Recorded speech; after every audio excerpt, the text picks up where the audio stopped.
Hello and welcome back to another episode of my MotoGP 26 My Team Career Mode, and today we're here for the 6th round of the season for the Catalan Grand Prix. Now, if you didn't see the last episode, the French Grand Prix at Le Mans, I do recommend you go check that one out before we do get into this one, because, spoiler alert, we actually won our first race of the career mode. Pretty dominant fashion, to be quite honest. It took me a while to get my way to the front, but the pace over the whole weekend had been fantastic right for the first lap on Friday, and as soon as we got to the front we did just check out and we won the race by about 4 seconds or so in the end. So cruised to victory in those final few laps, but obviously it was a little bit tricky to battle the factory Ducatis with our lack of horsepower in the opening stages. Moving on to this episode then, and this weekend we are here for free practice at the Catalan Grand Prix, and obviously Catalunya's been one of those tracks that in the past has been pretty good for the Yamaha, so hopefully we can kind of continue the run of form that we're on. Obviously back-to-back podiums now at Jerez and Le Mans, so hopefully we can try and carry it forward and maybe even get another win. You can see practice so far is going pretty well, currently P2 and a couple of tenths of a second underneath the lap time as well as we go through these final few corners. Zarco though currently at the top of the time, so you can tell obviously quite early in the session and things are a bit strange, but in the end then we go 4 tenths quicker than my previous time to take a good 3/10 lead over actually Igor it is now after we have crossed the line. And at the end of the session it was good enough once again to top practice. We've been a bit of a hound in doing that this season. We've been topping pretty much every practice session. Nearly 2 tenths clear then of Marc Marquez in second, Marco Bezzecchi in third, Iagora actually in 4th place, and Jean Zarco in 5th. So those two guys actually, the guys that were right behind me when I first set my lap, managed to kind of stay there. So yeah, pace of those guys looking really, really good this weekend. Unfortunately though, no other Yamaha seems to have followed us through into Qualified 2. Hopefully maybe they could get through Q1, but it does seem like the other guys are starting to struggle, which is a shame because I thought the bike was getting better, especially after Jerez. All three of us fighting for the podium really thought that the bike had turned the corner. For me, it does seem to have done, but for the factory guys, unfortunately, that doesn't seem to be the case. Moving on to qualifying now though, and you can see unfortunately it is 21st, 22nd, 23rd and 24th for the other Yamaha riders. Jake Dixon actually being the standout there in 15th position, so kind of living up to that reputation of the original Petronas Yamaha where they're kind of outperforming the factory bikes in their first few seasons. And we cut to my own lap here. We've made a pretty big mistake there into turn 10. You can see just how hot that front tyre got. It went red on the left hand side, which is obviously something to consider. The soft tyre probably feasible for qualifying. I don't think it's going to be feasible for any kind of race session at all, especially with the sunshine that we've got in this qualifying session as we come into this last corner, missing the apex just a touch, but not the end of the world. As we come up towards the line, what is this very first lap going to be? A 1:38.0, so I don't think that's going to be good enough. We are going to have another go at that to try and improve. Towards the end of the session, only a couple of minutes left, you can see that's currently P6, so actually not the end of the world, but is 6 tenths away from Jorge Martin, who is currently the pole man. And outside the last corner, once again, up towards the line, that's going to put us in P3 behind Martin and Binder actually. And as the session ends, that's how it stays. So Jorge Martin taking pole position, not a massive shock. He's definitely been building momentum over the last few rounds. Bezzecchi, of course, was the better rider throughout those opening races, but he just seems to be finding a bit of form. But Brad Binder in 2nd place, Zarco in 4th, Igor in 5th. So those guys were pretty quick in practice, actually, Zarco and Igor, so they seem to have carried it forward. But we've got Bezzecchi down in 7th, Marc Marquez down in 12th place, 1.1 seconds off the top time. Acosta's right down there as well, so we've got a bit of a topsy-turvy grid here. Martin has got the potential here to maybe pull away. We've got the potential to get another podium because, yeah, there just seems to be a really weird mix of people towards the front. I remember Binder was pretty good in the first couple of rounds of the season, but ever since then he has kind of dropped off the face of the earth. Here we are now then on the grid for the sprint, and as I said, we have got a good opportunity to get a good position here. Now, the sprints have pretty much been my Achilles heel so far this season. They have all gone terribly. I can't think of a single one that went well. Even Le Mans, where of course we won the main race, sprint race was dreadful. We got took out on the first lap and didn't score any points, so pretty much been the story of my season. But with it being a bit of a mixed up grid, hopefully we could try and kind of maintain position down towards turn 1 and then potentially try and get a good sprint result for once.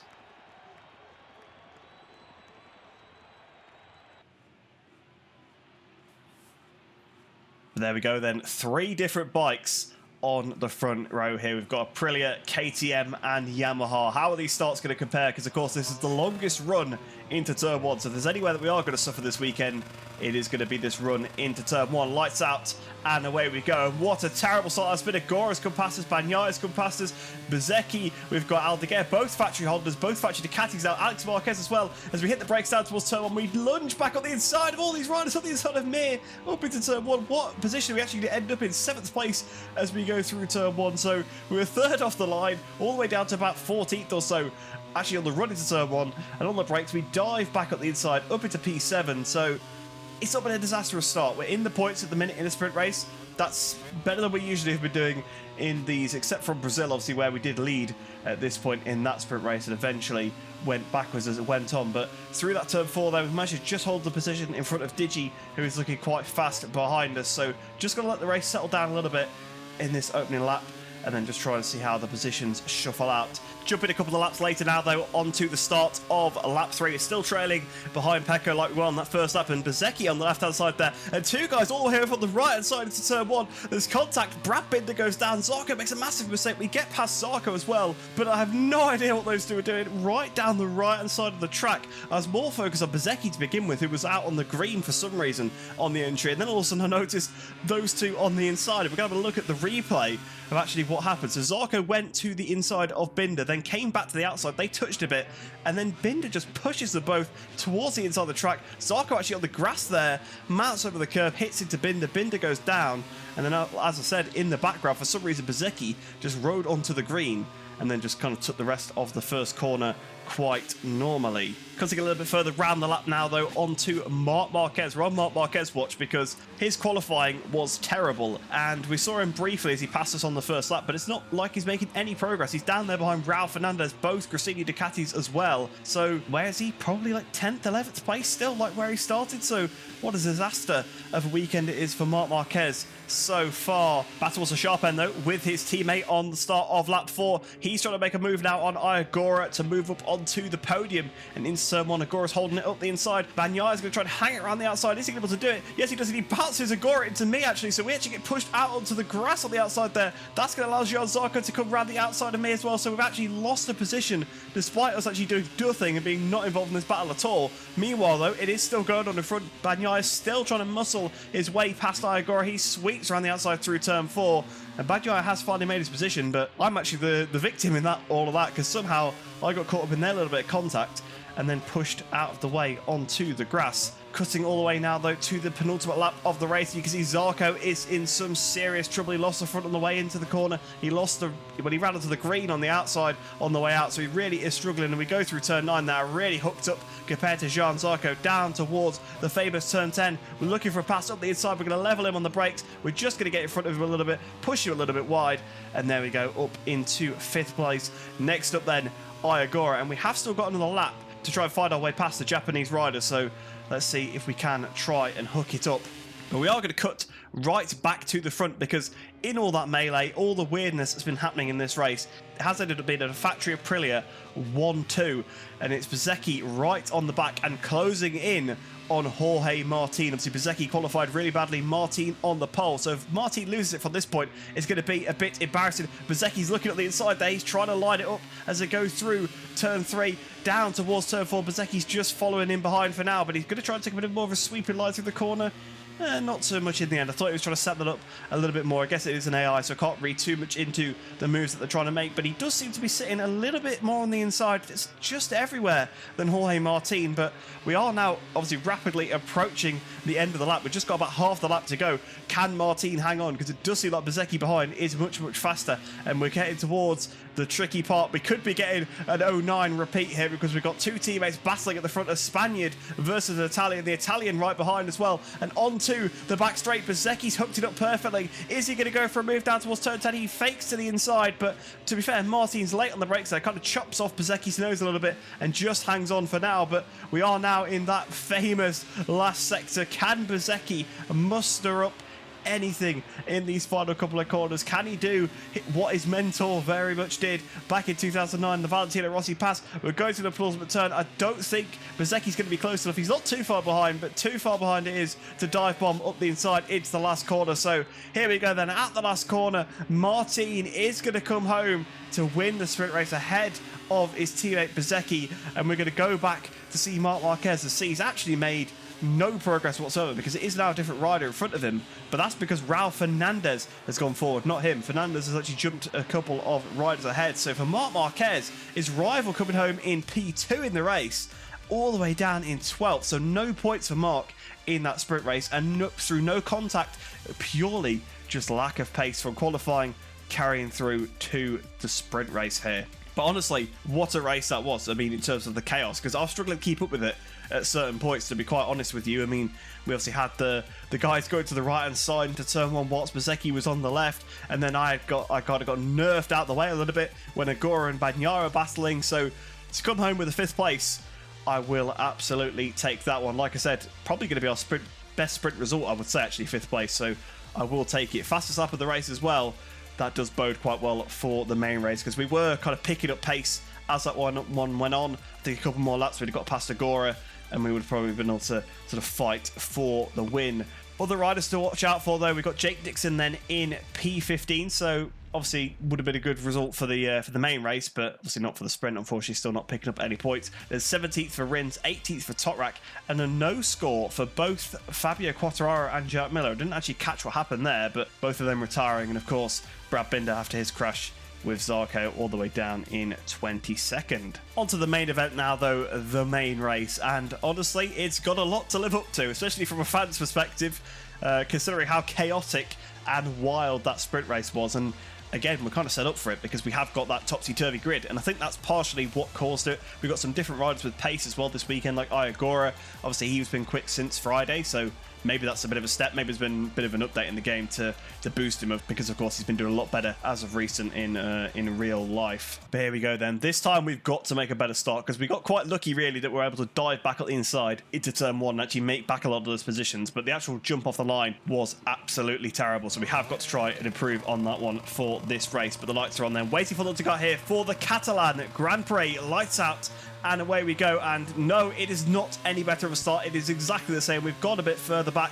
We've actually managed to just hang on to a couple of the positions this time, I think, but all the way down into 10th place. And again, we are going to chance our luck at the inside to turn one. We dived even more into it this time. Bagnaia actually had to jump out the way a little bit as we go through turn one. And we're going to try to get on the power, get past Jan Zarco early if we can as well. Up the inside of him we go. So actually back up into 4th position. So not bad going whatsoever. Another really, really good recovery on the brakes into turn one, but definitely something we need to work on because we've got another long track coming up next, Mugello, the long run into turn one, so we can't be affording to have starts in the same manner. But if we take a look back on the replay cam to see what happened, we're actually going to focus on Marc Marquez here because, of course, in the sprint race, result for him was absolutely terrible. And just watch here, he's level with me going into turn one. You can see how much I dived. Yeah, I've been a bit ridiculous on the brakes, but he's got the other Petronas bike now coming to the inside of him through turn one. He's got Jake Dixon gone past. I think it's Marini, Vinales have both just kind of muscled him out the way. Dijan Antonio's looking at the inside of him as well. He's actually managed to get back in front of Marini, but again, a terrible start for Marc Marquez. He just is not at the races this weekend.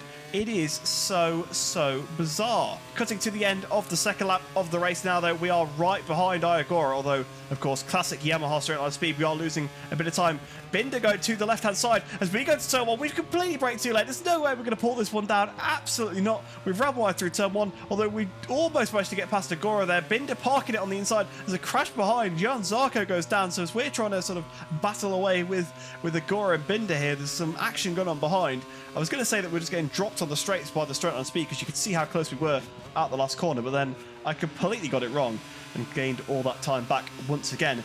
Cutting a bit further back though to see what actually happened behind, to see what happened with Zarco. It was actually Bagnaia making a move on him into turn one. Zarco leans on Bagnaia a little bit of contact there, although that's not actually where the crash has happened. It's actually in the second part of the corner, so very strange. As they flick it over into turn two, that's where the contacts occurred. We jump on board with Marco Bezecchi here. Again, you can see into turn one, Bagnaia on the inside curve. Somehow they don't go down from that one, but I think Zarco just gets put off the wrong line and then just kind of rides into the side of Jarmir by the looks of it. And that's what kind of resulted in that crash. So a very bizarre one. but not a good way for the Frenchman's good weekend to end.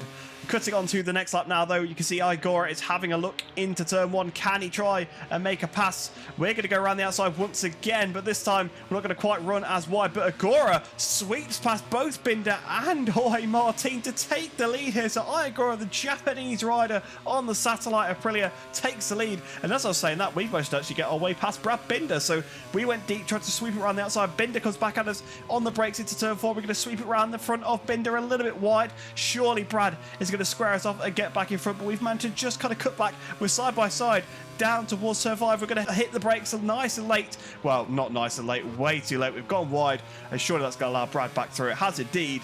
So all that once again for nothing. We need to watch those braking zones because we are going a little bit too hot and making a few too many mistakes.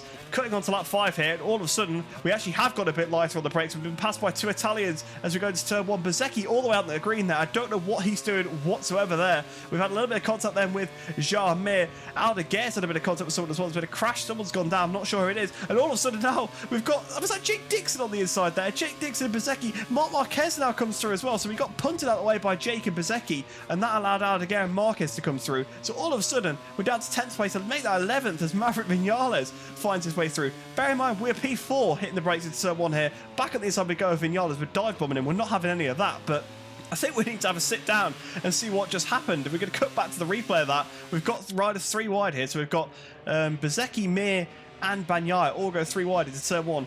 Bezzecchi and Bagnaia go past me through the first corner. Bezzecchi then just goes all over the green, kind of rejoins back into the track. I pick up a little bit to try and avoid the contact, and then we kind of bash into Bezzecchi, myself and Mir, and then I'm a little bit wide through turn 3, and I just get absolutely rammed through, and that just allows basically the whole pack to go through. We're going to jump on board here with Fermin Aldeguer down towards turn 1. You can see us all fanning out across the track. I mean, we're about 4 or 5 abreast into turn 1. It's pretty ridiculous. There's a little bit of contact with Mir. See, I pick up a little bit there to avoid Bezzecchi, which affects my run quite a bit. Bezzecchi then gets actually rammed himself, but somehow he then cuts back to the inside along with my teammate. It pushes me out the way. And in fact, he actually gets through on Fermin Aldeguer as well, but just absolute chaos going on in this race. And this is still this same first corner. A little bit further behind, we've got Acosta and Alex Marquez here having a bit of a battle, and down goes Alex Marquez, kind of similar to the Zarco move. He gets squeezed out on the outside, and then that ends up with him going down.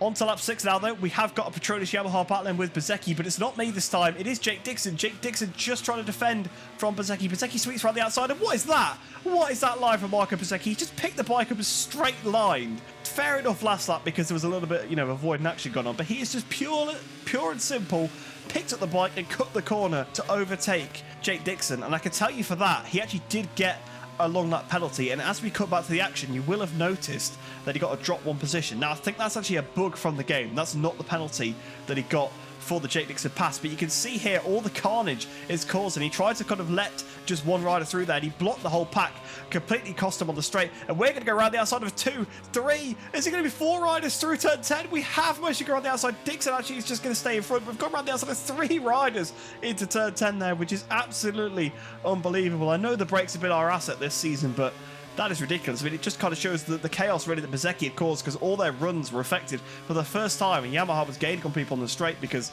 Aprilia had rolled out in front of everybody else. And that puts us back up then into P7. We're getting in the slipstream of our teammate Jake Dixon. The first time probably this season we're going to actually have to pass him for such a high position. For P6, a mirror signal maneuver, hit the brakes into turn 1. We go past Jake. Easiest pass that we'll pull all day because we actually have the same straight line speed as Dixon. It's not like we're going to have to make up for one of the powerful V4 differences. And there we go, up into 6th place once again. So our race was looking pretty much over a couple of laps ago, and all of a sudden we've recovered it quite well. And just behind us, as that was happening, Marco Bezzecchi came to take his long lap penalty, and well, that's not taking your long lap penalty, is it, Marco? He's just cut completely on the green. But I can tell you that this did count. This was his long lap penalty, and he comes out just in front of the group behind, which I think is Bastianini and a couple of others right behind him. But yeah, I don't know how Bezzecchi got away with that long lap penalty. It was pretty ridiculous. On to lap 7 though now. We go round the outside of Brad Binder. You can see onto the straight, we just had the bike hooking up. I think Brad has kind of destroyed his tyre a little bit, as that KTM does like to do. We got the run on him. We used the braking prowess that we've got to get the position ahead of the South African. Onto the start of the very next lap then, onto the start of lap 8. You can see we've got Jean Mir here somehow has found his way up into 3rd place, which would be a proper result for the Honda man. And he's not stopping there because he's right on the back of Jorge Martin. But what has Bagnaia done? What has Pecco Bagnaia done? He's just completely straight out of the corner, just completely ruined Jean Mir's race. That's race ban, surely.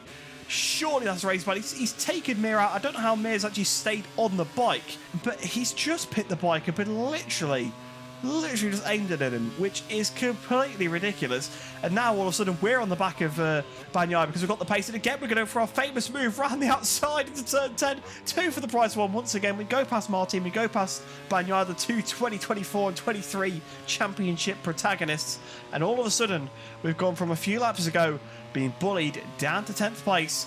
And we're right on the back of the race leader, Iagora, with 3 and a bit laps to go. Well, 3 laps of 1 corner to go in this race. We've got the fastest lap as well of 37.8, so we are now cooking with steam. This is what I said in the sprint race. We were coming towards the front at the end of that one, and we do another fastest lap of 37.7. We're in the slipstream of Iagora down towards turn 1. Are we going to try and make the pass for the lead? On the brakes we go. We've absolutely destroyed him on the brakes. Surely we're not going to pull this one down. We do indeed pull it down, so we take the lead then away from Iagora. Cruelly steal the chance at his first ever victory. Somehow we've come back from 10th. I mean, to be fair, all those Bezzecchi and Bagnaia incidents kind of have helped us out a little bit there.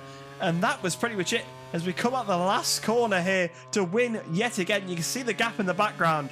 It is pretty large. So as with Le Mans, we did end up winning then 3.8 seconds ahead of Iagora in 2nd place, 3.9 back to Bagnaia in 3rd. So Bagnaia almost getting that 2nd position. Somehow got no penalty for what he did, by the way. I don't know how. I have no idea how he got no penalty for that because, like I said, race ban for basically that. Martin actually ended up getting shuffled back to 4th place. I think his tyre faded a little bit towards the end. Marquez actually ended up in 7th place, so he was a bit of a benefactor, I think, of all the stuff going on. And Bezzecchi picking up his long lap, as I said, basically just from doing that thing at turn 2, because we'd seen him do it the lap before. I think we saw him do it about 3 or 4 times, and he did it more times than I showed in the video as well. He almost got a 2nd on that penalty. That's how many he got, and that ended up putting him in 9th place. So a weekend that was terrible for Mark. I think Bezzecchi's still going to come out with the points advantage from it, but I think he's done pretty well overall, and Bezzecchi has done a pretty good job of throwing it away. So to be fair, pretty realistic from Milestone, I will give him that. As we scroll further down the list though, unfortunately you will see that Jake Dixon ended up in P16. So considering we passed him for P7, the rest of his race went really badly. He only beat Jean Mir by 4 tenths. We saw how Mir got completely just rammed, just absolutely destroyed by Bagnaia. So Jake, unfortunately, missing out on the points there, missing out on his first points in MotoGP. That's pretty cruel. That is cruel for Jake.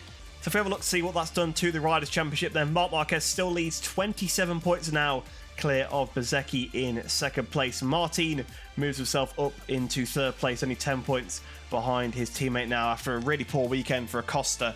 Moves him down into 4th position.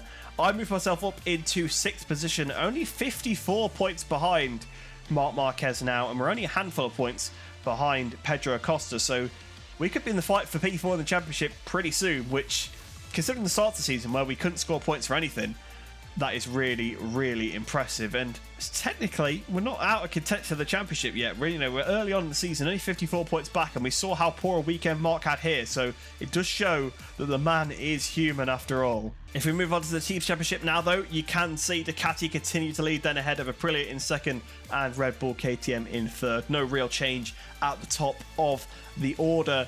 But the big thing to notice is that we've moved ourselves up into 6th position. We've now jumped ahead of the factory Yamaha team. And I did say that was one of the objectives. That was one of the things that I did want to do. So not only we're in front of the factory Honda team, which I thought was a pretty big deal, we're now also in front of the factory Yamaha team, our own manufacturer.